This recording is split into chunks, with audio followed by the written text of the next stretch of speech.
আপনারা জানেন যে মেয়েরা একটু শৌখিন হয়।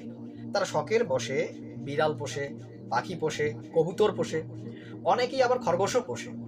বর্তমান বাজারে অনেক রং-বেরঙের পাখিও পাওয়া যায়। সব বন্য পাখি দেখতেও অনেক সুন্দর লাগে। তাই ঘর, উঠোন বা বারান্দার সৌন্দর্যের জন্য অনেকেই কিন্তু খাঁচায় আবদ্ধ করে রেখে এই পাখিগুলো পোষে। এখন কথা হলো যে পাখিগুলো মুক্ত আকাশে উড়ে বেড়ার কথা, যে পাখিগুলোর মুক্ত আকাশে উড়ে বেড়ানোর কথা ছিল, সেই পাখিগুলোকে ধরে এনে আবদ্ধ করে রাখা, এটা কি পাখিদের স্বাধীনতার অধিকারটাকে কেড়ে নেওয়া হলো না? তাহলে কি আবদ্ধ অবস্থায় পাখি পোষা কি জায়েজ আছে?